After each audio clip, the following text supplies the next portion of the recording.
This episode of the Towing Life podcast is brought to you by BA Products. From innovative products such as the Container Link, Tanker Tube, Frame Hook, patented 8-point tie-down, and more, BA Products is always developing products to better assist towers today and for tomorrow. Reach out to one of our BA distributors today to see how we can help elevate your towing and recovery procedures.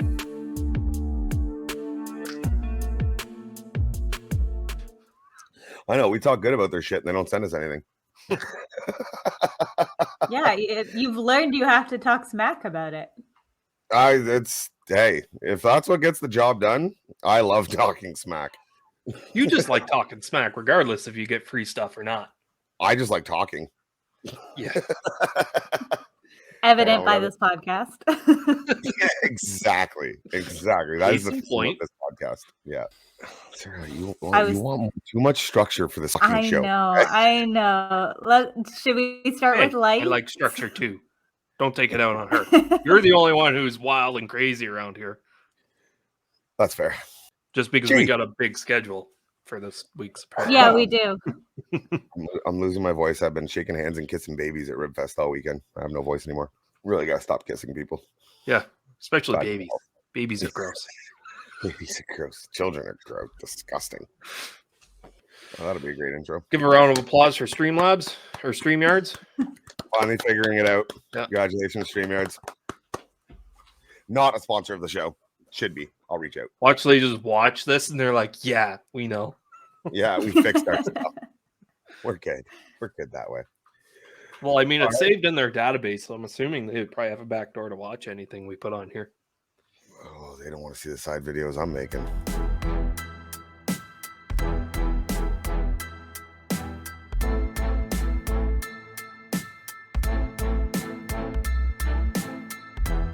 Hey everyone, I'm Brad from Calgary. This is Sean from Cambridge, Ontario. I'm Terry from Cornwall, Ontario. Hey, this is Larry from Pitt Meadows, British Columbia, and you're listening to the Towing Life podcast.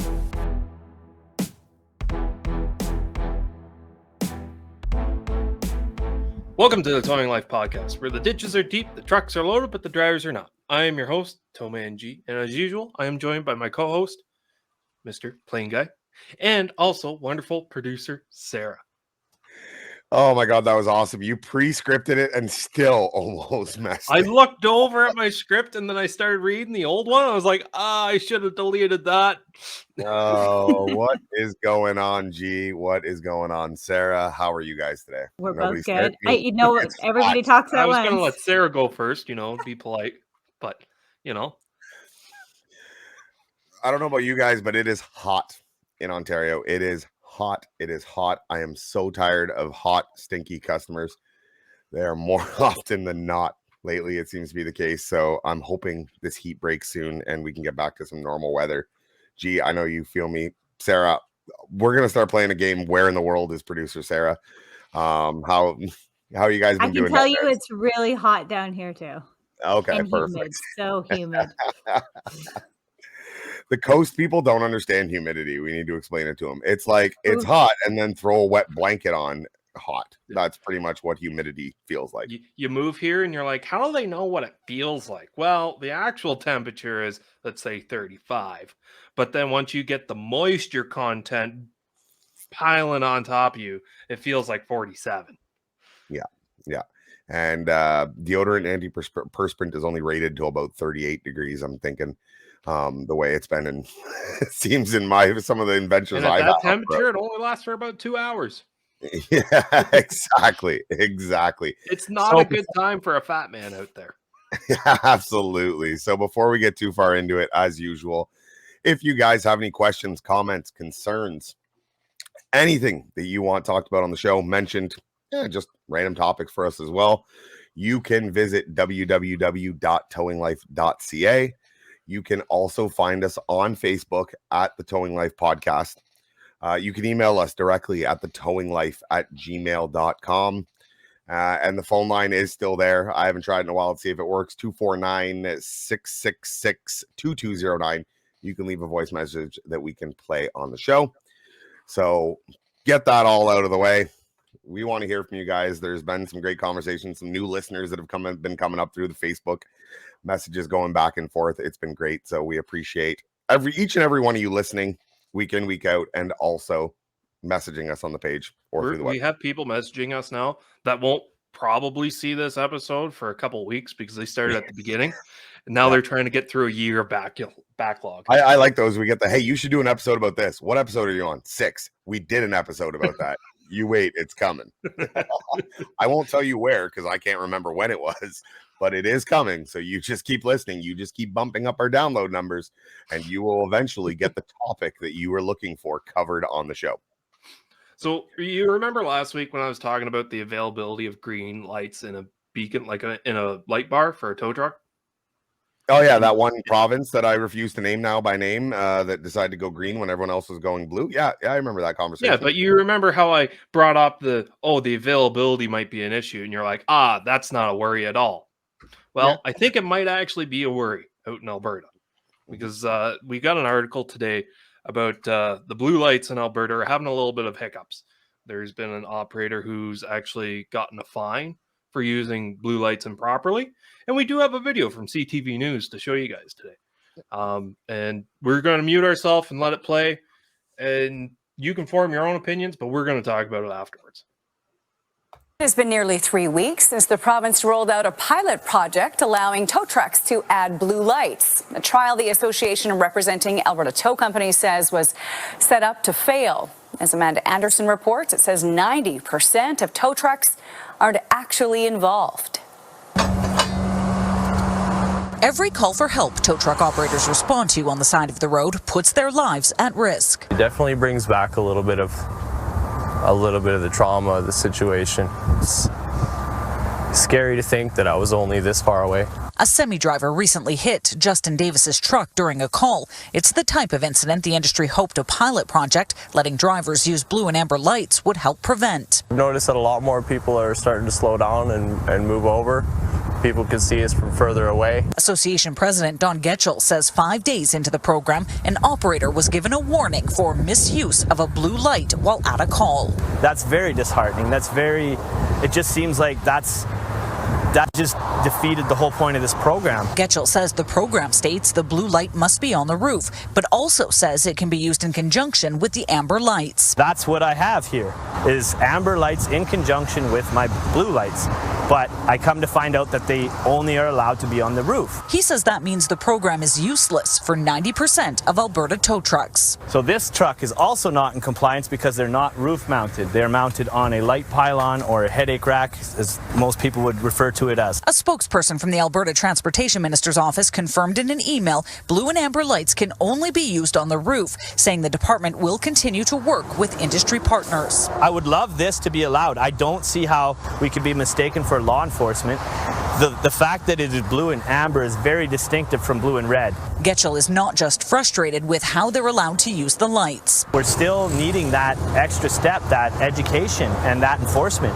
Without that step, it's just a color change. I want to go home at the end of the day, and if stuff like this keeps happening, the risk is becoming higher and higher. Amanda Anderson, CTV News, Edmonton. Yeah. So that is very interesting. So what I feel didn't know like that is was called a headache bar. No. I headache love rack, light pylon, anything like that. Yeah.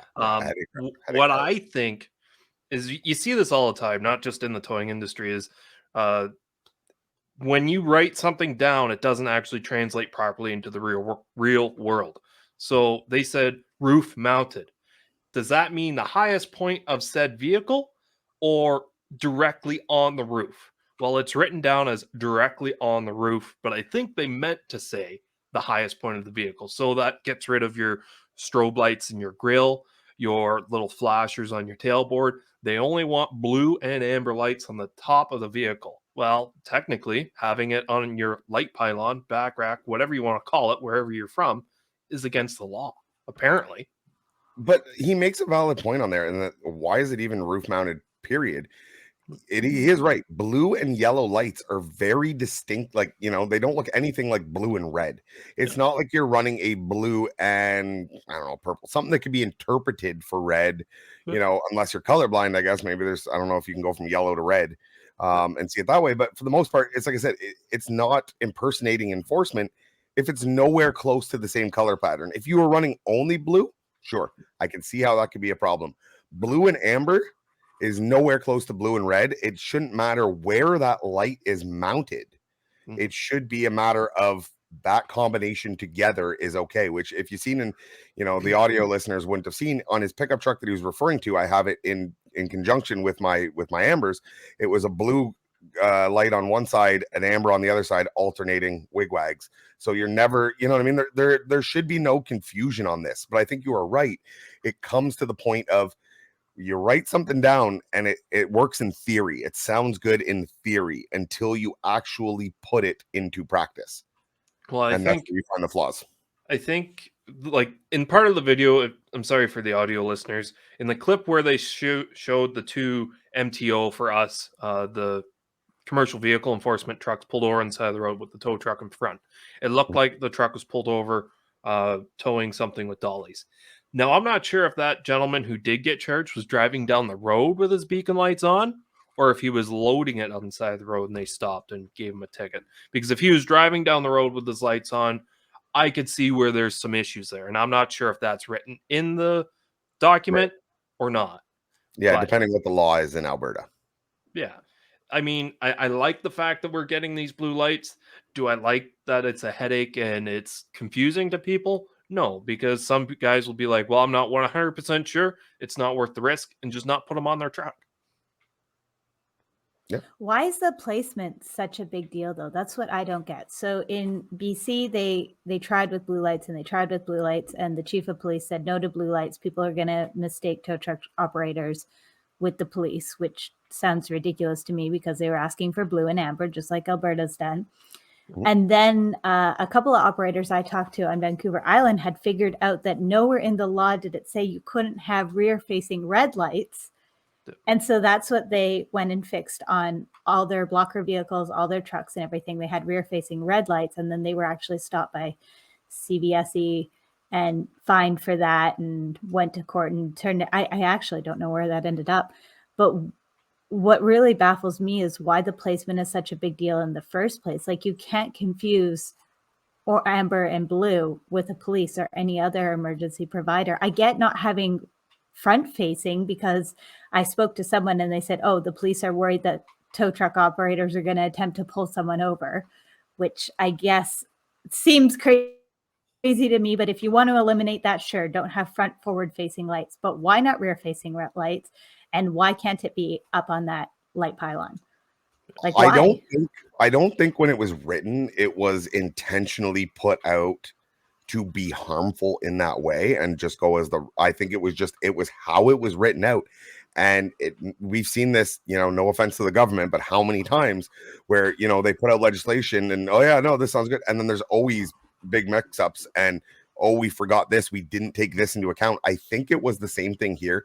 I'm guessing they copy pasted something, threw it together and didn't take into account, the roof mount. No one went, because no one caught it even before. Right? None of the operators were coming going, hey, this legislation before it even passes is a problem because it only says roof mount. So not even the operators really, the towing company, first of all, for whoever the MT or it's not an MTO, but whatever their enforcement commercial vehicle enforcement that wrote a ticket. If there was no warning or anything issued ahead of time, it was obviously either the operator, did something majorly and it was the only thing you could get them for, or the officer was on a power trip. Because you don't, we've all worked with enforcement officers. They are not going to give you a ticket for something as minor and, somewhat useless as, oh, your light placement is wrong, unless there's something that led up to that ahead of time. Yeah. So I don't think that the law was made intentionally with that. But I do think there's more to the story on the ticket. I would like to hear more about that. If you are the company or the driver that got the ticket, let us know. Is there anything else to it? Because something is off about it. You know what I mean? Like I said, we've worked with enforcement for years. That's a hard one. If you're getting a ticket for something like that, in my opinion, something led up to it. But I believe that the legislation was put together and it was an oversight. It was complete oversight on the government side, on whoever was doing the reviewing. We've seen this happen millions and millions of times. So, you know, there's proof of it before. So I don't think it was done with a malicious intent. I think it was a mess up on the government side. Hopefully they're working, like they said, they're going to continue working with the association to fix it and to get the law making sense. But you are right. There should be, I could see front facing is kind of pointless, except where you have your truck positioned at times. That's the only time that front facing can really become an issue if you've got to be nosed out facing the wrong way. There's all kinds of situations that lead. But yes, for the most part, rear facing, there should be zero restrictions on it, because unless you are chasing somebody down the highway in reverse, if that is what your concern is being misinterpreted for law enforcement, if the guy manages to pull somebody over driving backwards with his blue and ambers flashing, then I mean, let him write the guy a ticket if he wants while he's there. And I think for us in Canada, I'm pretty sure all our police departments across the board run red and blue, sometimes white. Once you get down into the states, some states have solid blue and white lights, and some of them have solid blue, right? So in the states, and some states might be a little bit different. But here in Ontario and Canada as a whole, like most of our plows run amber and blue lights to begin with, and you don't see plows pulling people over, right? They are bigger trucks.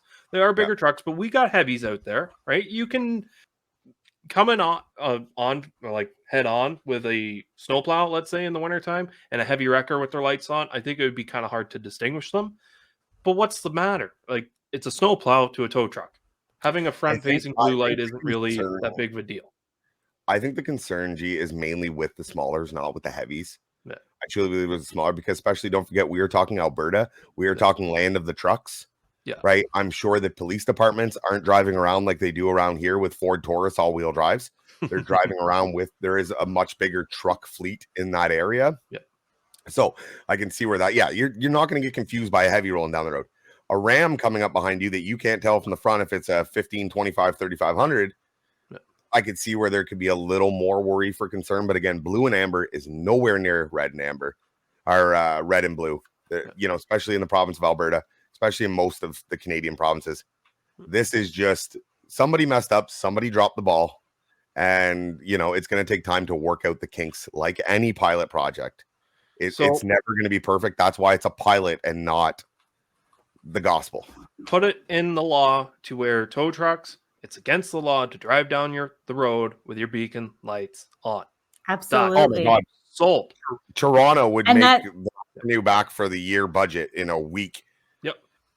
Yeah, that would solve all the problems. It's crazy how simple that fix would be, and it seems so obvious to every tow operator I've talked to about it. If that was the law, tow trucks could have red and blue lights sitting on the side of the road, because it's against the law, and they should not drive down the road with their lights on. In theory, would that ever happen? No, you're gonna get those bad apples that try to get away with murder, but that's just the thing. You put the law there, you go after the guys who are driving down the road with their beacon lights on, which would help reduce desensitization for everyone. It would help reduce the risk of misinterpreting that vehicle who's pulled over on the side of the road. And anytime you see lights on the side of the road, you should slow down, move over, or at least pay a little bit more attention. But that's besides the point. Put it in writing. Make it idiot proof. The government's good at doing that. So do it with this. Did you say the government's good at making things idiot proof? They are. The governments are the reason that we need to idiot proof things half the time. It's a vicious cycle. And I'm on a watch list. Yeah. But also, I do just want to bring up quickly, the green lights in Quebec is not for sitting on the side of the road. That's for responding if you have a police or fire call. I'm not sure if we made that clear in the last episode. We weren't sure. You got clarification on that? I've heard from a couple of different people in Quebec saying that it is for just responding. I've heard from people that you can put one chain on the back and a winch. Until I see written proof, I don't believe anything. Don't ever believe a tow operator, including us, unless you have proof. But no, that would make sense if it was more towards the responding side of things. That would absolutely make sense. Yeah. So anyways, we could beat this dead horse all day if we wanted to, so we should probably move on. Absolutely.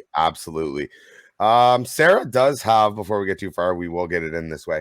Sarah does have a test your morality, or in this case, as we like to call it, hold on, I got to get this set up right. How much of it is TowManG? and PlainGuy. So once again, it is How Much of a Dick is TowManG and PlainGuy, where producer Sarah brings to us a topic, question, situation, whatever it is that she can come up with at that day and time.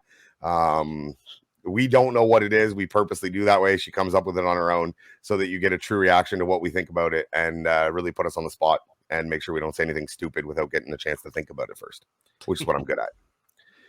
So Sarah, what do you got for us this week? Actually bring my husband in because I think I was a little bit stuck. And so this one is brought to you by not only a non-tower, but a non-tower's husband. So hang in there. Okay. Bear with me. Okay. Are you ready?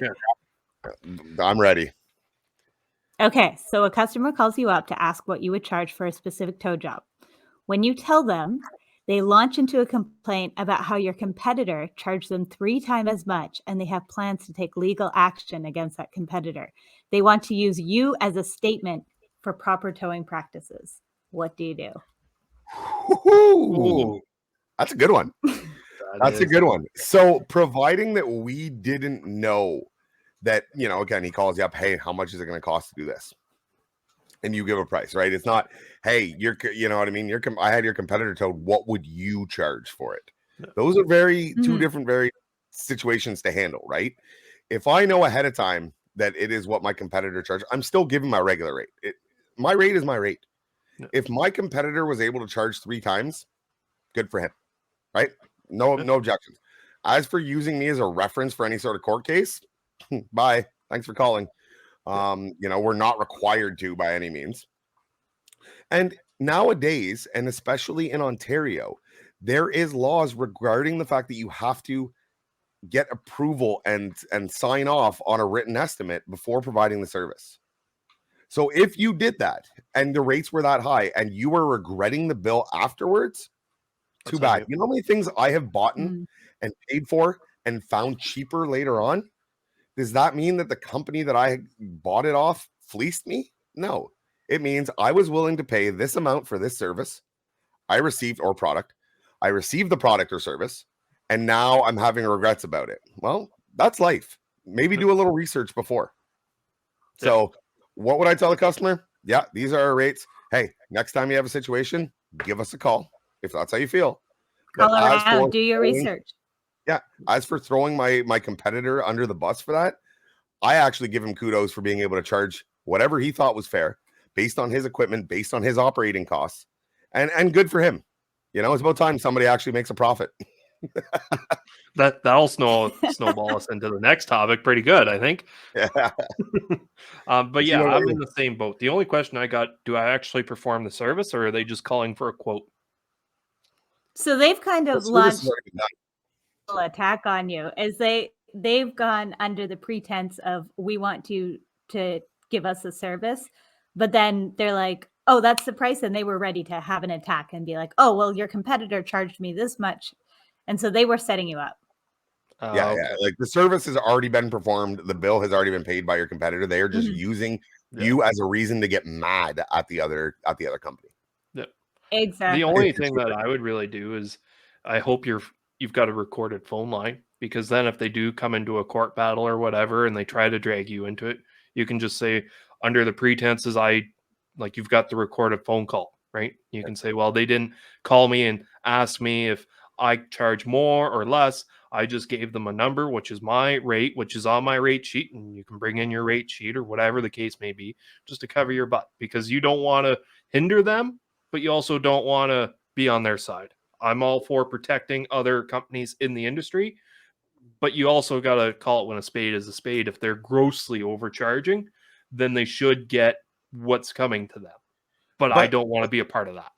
Well, no, 100%. But who is to say, right? Customer calls and says, this situation, and the customer says, hey, I just need a van towed from here to here. What would you charge me, right? You give them a price. You go, hey, my hourly is $125, $135, whatever it is, my hookup plus my mileage, blah, blah, blah. How do we know that the van had all its tires? The wheels weren't seized. The thing wasn't sitting behind a shed somewhere. We don't know without being there. That is why we are so quick to criticize another company's bill. You see it on social media all the time. Criticizing people's bills. Oh my God, look how much he charged. Were you there? Do you know what was actually had to be done on that job. Yep. If you were, okay, that is one thing. If you have firsthand knowledge of that, it is one thing to form an opinion on that bill, but to simply see an amount and go, that is ludicrous. You have no idea, because again, customers lie. Customers lie nonstop. They lie to dispatch. They lie to the operators. Customers lie because they think that by giving the simplest definition of what they need, they are going to get the cheapest price. Yeah. Right? So do I trust the customer? No. So to criticize another company for their rates without knowing the whole situation, and if a customer is going through the time to do this scenario, which I'm sure has happened, that sounds like a very real world scenario, then they are obviously already looking for something. They are already out for blood, and you know what I mean? They probably don't understand the cost that's involved in towing. All these extra, they probably got, hey, yeah, you guys charge $80 to tow in town? Perfect. Well, why'd they charge me $300? Well, because that $80 covered hooking and booking, right? Hooking, tying down, and gone.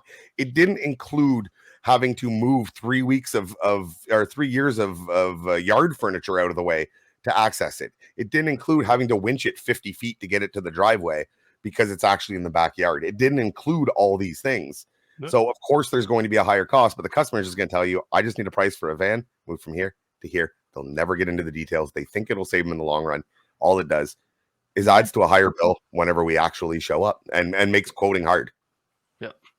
Yeah, that's why we've said it before and we'll say it again. Starting at over the phone. We'll send a driver out to assess, and he will give you a rough figure before they start. And in Ontario, they need a written agreement. Yeah. So, yeah, I hope that answers your question, Sarah. I think that is a great. I didn't see that one coming. And Yeah, that it was. Yeah, that is absolutely. It was a perfect. fascinating perspective, and I had originally started out with like the company, the competitor being someone that you knew ripped off the customer, but I think this went in a totally different, better perspective direction. So, good job. Never bury your competition. Let your competition make their own mistakes. Yep. Talking bad about, like in a situation like that, I'm sure there would be companies that would just answer that call and go, "Oh yeah, company A. Oh yeah, they're known for that." Don't do it. Don't do it. It's not worth it. It's going to come back and bite you one way or another. Build your business based off your work, not off the terrible work of somebody else. You know what I'm saying? Even like if you're on scene with someone and let's say you're at an accident, it's a 3-car accident. You've got 2 trucks there and one of your competitors has one.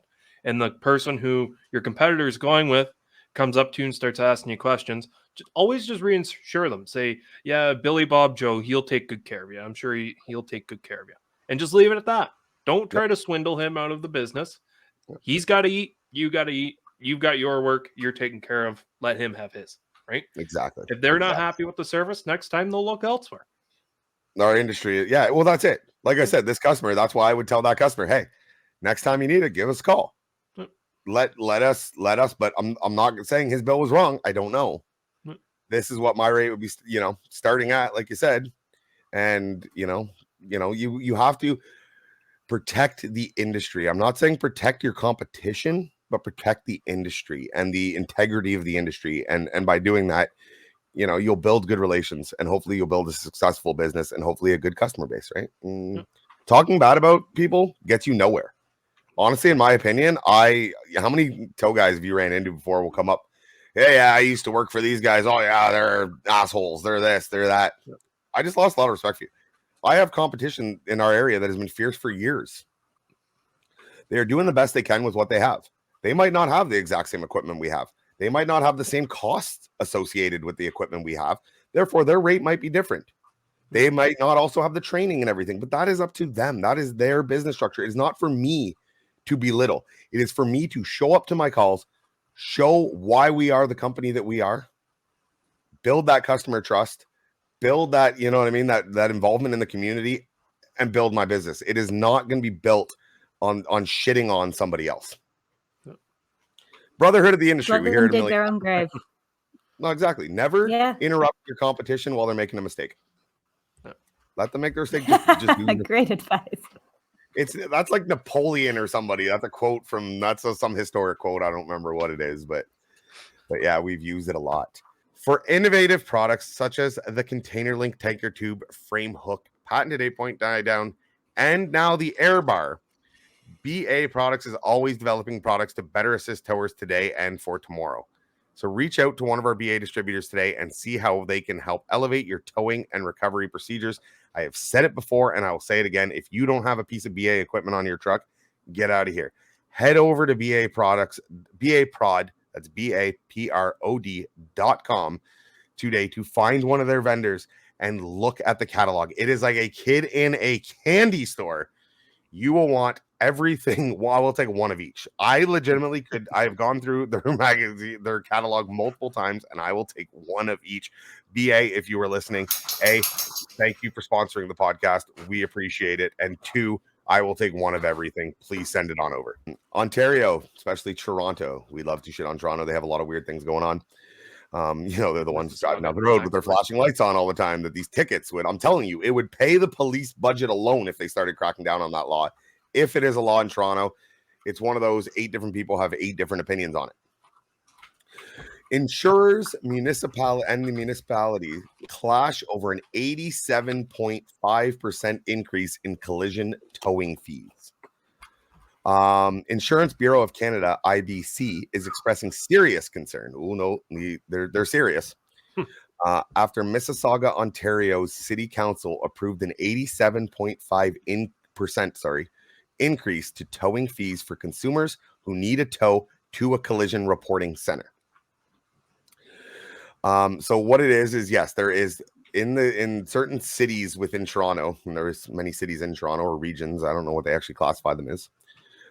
There is set rates for when it comes to accident towing, which is a great way to regulate, but it is not regulated by the province. It is regulated by the town itself. They have made an increase in those prices. They have gone from, I got the wrong article open here. They have gone from $400 when the collision tow is to a single location up from $300. So that's a 25% increase. For anyone doing the math at home. $750 up from $400 when the collision tow involves a tow to the CRC and then on to a second location. When CRCs are closed, this may involve removal of the vehicle to a vehicle pound facility, overnight storage, and a tow on a subsequent day to the CRC. So insurance companies are pissed about this because they're going, the town didn't consult us and the town raised the prices, and this is going to get passed on directly to the consumer, and we should have been consulted. We should have had an opinion on this. We should have had our say. But the IBC argued the fee increase will burden every driver in the city with additional claim costs until such a time as the province decides to regulate fees. It said the increase was made without justification to residents or consultation from the industry. Okay, serious question. Has your insurance company ever reached out to you and asked for your consultation on your fee increase at the end of the year, every year? Never. You ever received a memo that said, we would like your input on what you think the increase should be so that we can justify it? No. The insurance companies, and I'm gonna shit on the city of Toronto when I'm done with this, or Mississauga when I'm done with this. But first, I'm gonna go after the insurance companies. The insurance companies dictate our industry so strictly right now, to the point that they control my business in the sense of who I can hire. Yep. Right? The insurance companies decide that I can't have a driver under a certain age, that I can't have a driver with a minimum 3 years, without a minimum of 3 years experience, without exorbitant fees. But yet they have the nerve to come in and say, you can't charge us more. I don't get an opinion whenever it comes to redoing for the fleet. I don't go to them and go, I'd like to be consulted on your 5% increase this year. Yeah. I don't get a say in that. You give me your prices, I pay them. Welcome to what the towing industry is doing to you. The city of Mississauga is enforcing it, but the towing industry is saying, here's our prices. And we have the city backing us up. Mm-hmm. You can't ask to control us in that sense and limit what we can hire and who we can have working and all those restrictions, and then tell us what we're allowed to charge for our services. How does that make any sense? Yeah. So yeah, the city of Mississauga has dropped the ball on this because the way politics work, they have to have somebody from the insurance company on board. They are going to get burned on this one. And no offense, with all the corruption that we have seen over the years involving the police and everything else, and this quick increase, it is a quick increase. Something doesn't seem right that the city would pass that quickly without consultation. Now, they're blaming a lot of this on the fact that the pilot project, what is happening is these tow trucks from Mississauga can no longer actively get accidents on the highway. They are limited to the accidents within Mississauga if they are plated there. And so what's happening now is their call volume has been reduced, and they are trying to compensate through this, which I'm not 100% on board on. I don't agree with it. I understand what they're trying to do. They go, hey, we lost 20% here. We got to make up 20% here, however that works. But you know what I mean? Something is off with this. I believe that the city of Mississauga, there will be a follow-up. I believe there will be a problem with this. You might see it get brought back down. Fuel prices are up. Evaluations on properties, property taxes and everything based on the value is going to go up. Everything is up. Labor shortages are causing hourly rates or whatever it is to go up. And the insurance has the nerve to say, how dare you increase without talking to us? But it's not even just that. Like you said, it went from $300 to $400 for a basic tow to the CRC, right? So that's a 20% increase. That's not bad, especially since I don't know the last time they got a raise, right? It's then when you say, well, the CRC's closed, the tow company's got to pick up the car, take it to their impound, store it overnight, and then retow it. Well, you've now added 2 tows to that, storage in a locked facility that's normally under camera. You've just thrown a lot more resources at this vehicle, and you've thrown a lot more resources at this service. Obviously, it's going to cost more, right? If it's $300 to hook, you got to hook it again in the morning. That's $600. What's your nightly storage? Probably $100 down there. There's $700. You can, once you break it down into steps, you can see where these bills are getting larger and larger. Do I fully agree with it? Not really. But at the same time, can you really blame the companies down there? It's something that they were provided, and it's a good way for them to make money. If I came to you and said, I want you to blow your nose right now for $300, every one of you is going to start blowing your nose. It's the same thing. You got offered a job for a good amount of money. You're going to take it. You're going to do it. Not to mention, everyone really forgets when it comes to police towing. And in this case, collision towing is hand in hand with police towing. The priorityness of it, right? You and I both work for contracted tows. Mm-hmm. They don't understand that, there could be 4 jobs on the board. And if a police call comes in, it goes to the top of the list, which means everything else is getting pushed back, which means that comes with a cost. There is a cost involved with immediate required response, right? You cannot expect a tow truck to, unless you want to just get put in with the regular rotation, there's going to be an added cost. And the insurance companies really need to look at that. Well, a couple years ago, my wife had a little Nissan Versa. My renewal came up, right? This isn't when she wrote it off. My renewal came up for the car. It increased. I think it was about 10% that year.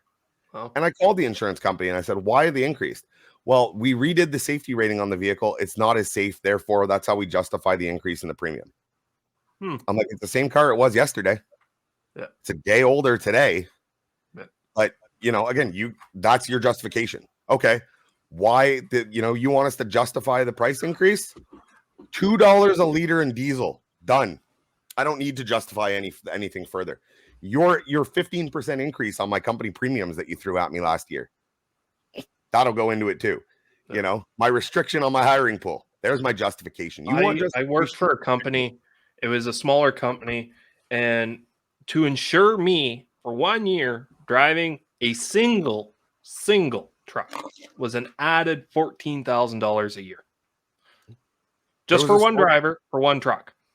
There was a company not long ago that was looking at their son who was experienced in it because he's been around the industry their whole life. To get him insured was about $18,000 to $20,000 a year for one added underage. So now, if I want to hire outside of what you deem is acceptable, you deem it, and you don't give me an option. You don't go, you know what? If you can train him, you can, show us whatever it is. Some companies were talking about Recmaster. They would recognize that as a certain level of training. Mm-hmm. Then you could hire him without. No. It is no. You can't hire him. We can't insure him. Companies that will insure tow trucks are becoming slimmer and slimmer and slimmer. It is harder to find them. What does that do? It allows them to charge whatever they want because as an industry, we need to carry insurance. But you limit us and you control us and you argue. I have seen insurance companies argue a $15 to $25 charge. And while they're arguing, we'll let it sit in a compound for an extra week at $40 to $60 a day. No. Or arguing over $20. And you go, okay, that's your logic. But you need me to justify why my prices are going up?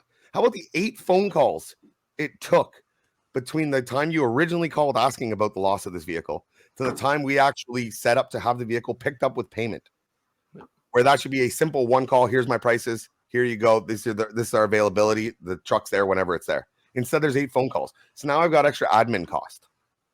Now the government has implemented that, you know what I mean? We have to send out registered letters within 15 days to notify owners.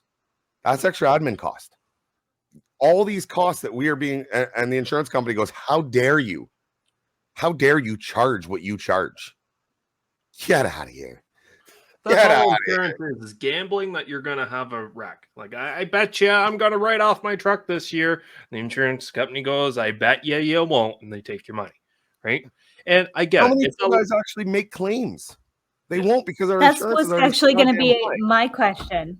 Is I have been in the industry for 4 or 5 years now, and I actually have not heard of many incidences where a towing company has had to make a claim. How often is this happening? Maybe it's a lot more rampant than I think, but based on the fact that they're charging $14,000 to $18,000 a year to have a tow operator on the payroll, just in insurance, like how often are there accidents that are the tow operator's faults that goes to insurance? Is this something that's happening a lot more than I realize?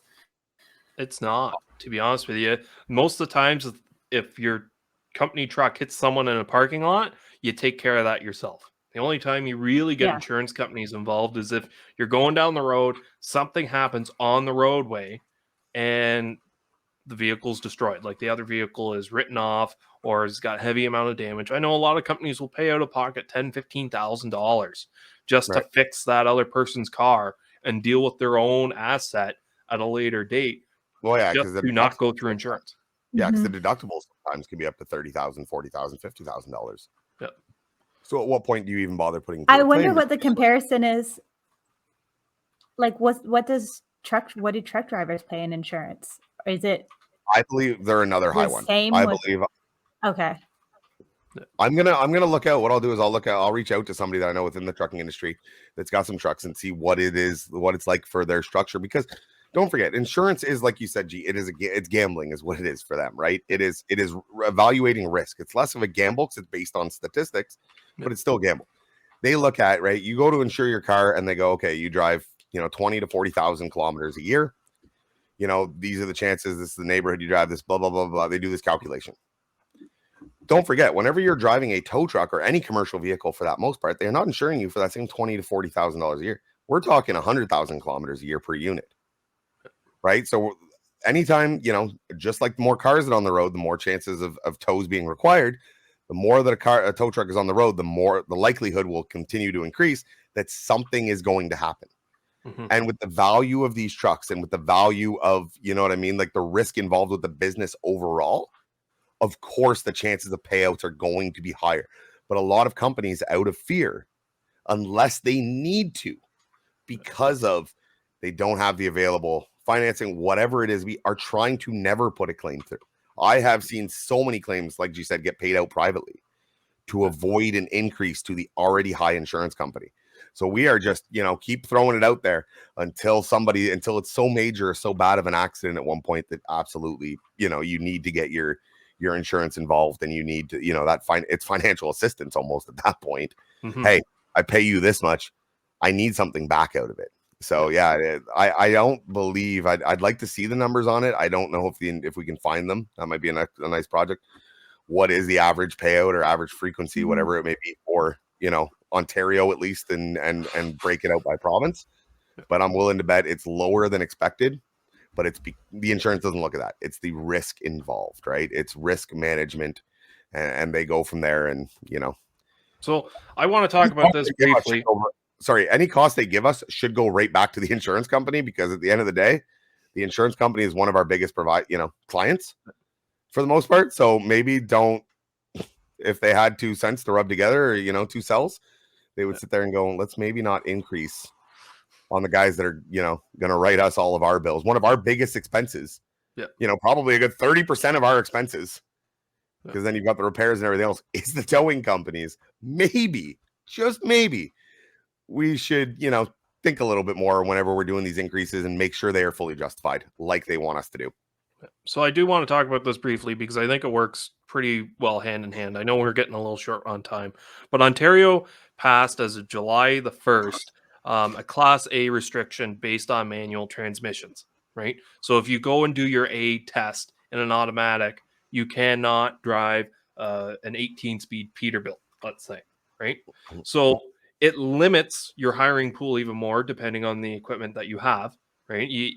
Someone comes to you and say, yeah, I've got my AZ, but I've got a restriction for an automatic truck, and all you have is manuals, right?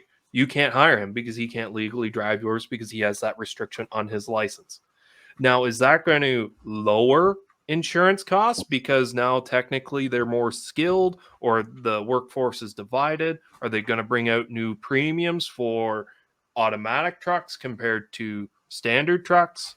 Like, is that going to affect us at all? Or is this insurance or the insurance companies even going to cut us a break or do anything? Or are they just going to keep raising rates? I don't see how this is an insurance problem. Unless you have numbers backing up that it's more likely to get an accident with an 18-speed to an automatic. I don't see how this will affect your insurance in any way, shape, or form. I'm pretty sure that's why they got rid of more standard cars, is because it's more distracted driving. Right, you can't have 2 hands on the wheels when you're or 2 hands on the wheel when you're shifting gears. I don't think that is the reason for the elimination of standard cars. I mean, if you can find evidence to back up otherwise, I'm all for it. But I'm pretty sure people got too stupid, which is what we're seeing. Seriously, the smarter the car gets, the stupider the population gets, or the more stupid. Sorry for the same thing could be said about smartphones too. Yeah, well, absolutely. So no, what is this going to do? My biggest question would be is if I have a driver come to me with an automatic restriction, what are the requirements to now upgrade him to a full, let's say a full license without a restriction on it? Is it simply just redoing the road test in an 18-speed? Am I able to go out with that driver, similar to when they have their written test and train him as long as I am with him on an 18-speed? How does that apply? That's my first question I have to all this is what is the requirement after you have it to upgrade? No. Secondly, the world is going automatic. Trucking companies have been going automatic for years. Tow trucks aren't going to be far behind. There's a wonderful video that I seen was out by Eaton Transmission just recently, where they were testing out a new transmission they had involved in tow trucks. They had it in dump trucks. They had it in everything. It is becoming the new way of things. So I don't think it's going to restrict you in the sense that as companies are evolving, I think you're going to see the introduction of more automatic trucks into the fleet.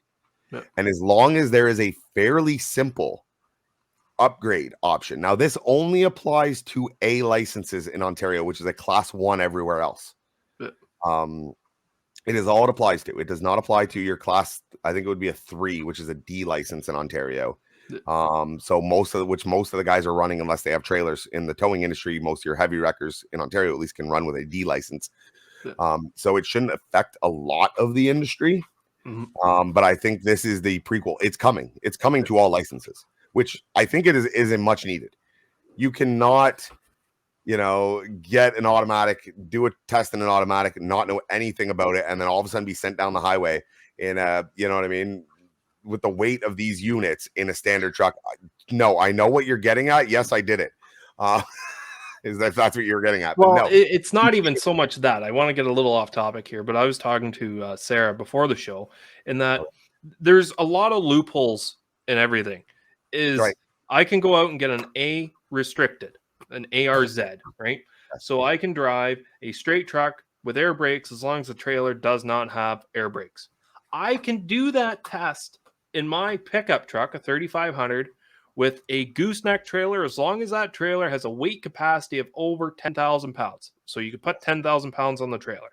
2 5,000 pound axles, away you go. Some house trailers have close to that, right? Yeah. I can do the test in that. I can pass with flying colors, and then I can go hop into a rig automatic now, technically, because it would be the same automatic restriction. I'm not sure if I do that in a standard pickup truck, if I get the manual. It's an ARZ. ARZ is an A restricted for anyone wondering. It's an air restricted or a truck restricted to air brake trailer. Now, if you got your Z as well, your truck can have air brakes, but the trailer still can't because you have your air or A restricted. Now we're getting into some gray area. If I can do my test in a pickup truck with a trailer, I can go and hop in and drive something that's 80,000 pounds down the road as long as that trailer doesn't have air brakes and everything's all hunky-dory on that end. That's a big step up. That's a massive step up to where I have no experience driving a rig. I did my test in a pickup truck. Well, no, because you would only have an AR. You wouldn't. Where'd you get your Z from? Well, you do your Z separately, right? Right. So you have some experience at least. That's why I said ARZ. Right? No, but I do my Z. I can drive a flatbed that has air brakes, right? I go and do my AR in a pickup truck with a trailer on. That's where then you I go hop experience. into a rig, like an 18-speed rig. Yeah. It's a completely different animal. Without a trailer. But if you went and got your Z endorsement with a truck that has air brakes, you still have experience clearly with an air brake system and with a truck of bigger weight. It's not like you've never looked at a flatbed. You went and did it in a flatbed and got your air brake endorsement. Yeah. Right? Okay. So clearly you have to get but that's technically a D truck, right? Yes, and then when you think of rigs, you think A, right? I don't think of tow trucks as A. I don't think of, what are we talking about as a rig? Talking about a rig, like a semi going down the road. Right? Okay, with a trailer or without? With a trailer, right? That's a rig. As long as that trailer doesn't have air brakes, I'm good to go down the road. What trailer are they hauling that doesn't have air brakes? Even a house trailer talk behind about a tow truck with a 53 dry box on the back. You don't hook up an airline. You just cage the brakes away you go. That trailer doesn't have air. You can do that with a D, right? No, that's you can't. Still a big setup. No, you can't. Don't pin it to your truck then. Brakes and go down the road and go, I don't have air brakes because I caged them. That isn't legal. Then how do guys get away with a D license then? What do you mean? How do they get away with a D license? Towing a trailer? Yeah. They don't. They need an A. Sling it, don't they? I remember, I'm pretty sure it was you telling me, if you put your wheel lift up against the kingpin, you sling it. I may be wrong on this. I may have been wrong on this. I have found new information on this. But yes, no, you cannot just, no, but you're talking about caging brakes. You're not even talking about how you hook it up. You're just saying you cage the brakes and eliminate the air system. That isn't allowed unless there's emergency situations, whatever else is involved. You cannot just say, I don't have air brakes anymore. That does not pass with a D license. No. So yes, this situation does not apply in any way, shape, or form to that. Yeah. If you went and got your ARZ, you can haul a trailer. Race car guys do it all the time, right? They're hauling the trailer with the electric brakes. They require an A restricted. Yeah. They cannot hop in. If they have an A restricted, I believe they can hop into a flatbed and tow that same trailer with it, as long as the brakes are, if they have the ARZ, they can haul a flatbed truck. They can drive it with air brakes with an electric trailer. That's fine. Tell me how that's much different than their 3,500 or 4,500 that they've been driving. You know what I mean? They've had to take a test for it. They've had to prove competency. If the government is going to give away licenses the way they are, which there's a lot of problems with the government system on that, then that's on them, right? Well, I've got guys that can go through and do, like I said, do a D license currently with an automatic and come in and I can throw them in a truck to go drive stick down the road. Should they be? No. Are they allowed to? Yes. That I didn't make that rule. The government made that rule. We're just here to work around it, right? So if they want to clean it up, let them clean it up. That's their mess, not ours. No, with them cleaning it up, shouldn't the insurance rates go down though? You would fucking hope so. That's what I'm getting at. There's so many loopholes and gray areas in this. Like, I know I always make myself sound like an idiot, but that's almost on purpose, right? Because a lot of people, whatever I say on this show is normally from what I've heard from other people and experiences myself, right? And if you don't talk about it, we can't get to the bottom of anything, right? Absolutely. So look at me. I'll be the community idiot. Send me your questions and I'll be the idiot on the show. Sounds good. With we that appreciate being said, your contribution. You're welcome. We appreciate your lack of contribution to constructive conversation. No, I'm kidding. No, it's there's no such thing as a stupid question except for the next one. So no, we do definitely appreciate it. Again, the towing industry is based on that. I heard from Bob and Joe and Carl that this is what it is. And, you know, even like you said, I had been given information that I'd pass on to you that turns out a lot of that information was flawed. That is the problem we have with the industry. All we can hope to do. That's why I tell you, don't believe anything a tower says until you can find it on the evidence yourself. Because friend told me, or this guy said, I don't care. Show me the law, show me the paper, then I'll believe it. We are running long, so on that note, I will say, Sarah, it is a great time to take us on out, and we will see you guys next week. Thanks, PlainGuy and TowManG, and everyone for joining us, watching us, listening to us, and hopefully being entertained by us. Check us out next week for more news, laughs, and don't forget, comments, questions, complaints. We want to hear from you. Bye, guys.